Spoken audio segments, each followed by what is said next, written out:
आज सकाळी मस्त इडली सांबारचा नाश्ता केला. हा नाश्ता इतका हेवी होऊन जातो ना की दुपारचं जेवण नसलं तरी चालतं.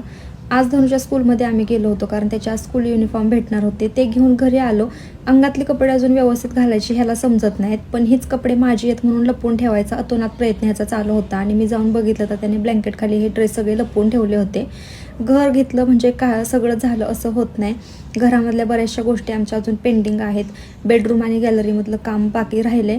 आता गॅलरीचं करायला घेतलं, त्याच्यासाठी आम्हाला ही जाळी हवी होती, ती बघितली आणि त्याच्यानंतर आम्ही असंच राऊंड टाकायला बाहेर गेलो. ॲक्च्युली मला कपडे धुण्यासाठी दगड घ्यायचा होता आणि हे काय ते नको म्हणत होते, पण मी तसं कसं तरी म्हणून त्यांना नेलं होतं. तिथं गेल्यानंतर मी हे मार्बलमधले किंवा कोरीव दगडाचं काम करून बनवलेले तुळशी वृंदावन बघितले, जे की मला घ्यायचंच होतं.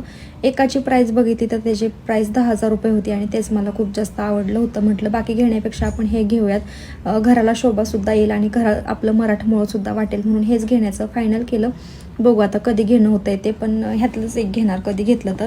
त्याच्यानंतर आम्ही बेकरीमध्ये गेलो, पाव घ्यायचे होते म्हणून, आणि धनुसाठी इथे केकसुद्धा घ्यायचा होता. जो ड्रायफ्रुट्स केक असतो तो आम्हाला तिघांना पण खूप जास्त आवडतो, म्हणून मग तो घेतला. खूप दिवस झाला आणलाच नव्हता, कारण मग एकदा दिसलं ना की धनुष मग तेच खायचं सारखं हट्ट करत असतो. सुट्टी म्हणजे खाण्यास पिण्याचा दिवसच सुरू असतो. मावशीने गावाकडून येताना तिच्या दारात जे झाड आहे ना सीताफळीचं, त्याचे सीताफळ आणले होते. इतके गोड होते ना की काय सांगायलाच नको.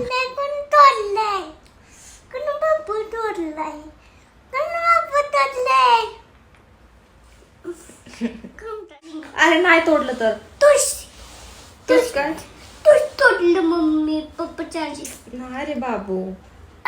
धनुष बोलायला लागल्यापासून ना असे बिनबुडाचे आरोप माझ्यावरती सतत करत असतो. म्हणजे मी चावले जरी नाही ना त्याच्या हाताला, तरी पण जाऊन सांगतो पप्पांना की मम्मी माझ्या हाताला चावली म्हणून. खरंच सांगते. पण जेव्हा मुलं बोलायला लागतात ना त्यावेळेस एक नवीन सुरुवात झाल्यासारखं वाटतं. आणि आम्हाला तर एवढा आनंद झालाय ना, म्हणजे धनुष जेवढा जन्मल्यानंतर ना आनंद झाला नसेल ना, एवढा तो बोलायला लागल्यानंतर ना आम्हाला आनंद झालाय. कारण आम्हाला खूप वाट बघावी लागली त्याची बोलण्याची. संध्याकाळच्या जेवणासाठी मस्त बेसन पोळी बनवली होती स्पायसी, आणि बाजरीची भाकरीसोबत सॅलडसुद्धा होतं. चला भेटतो त्याच्या व्हिडिओमध्ये. बाय.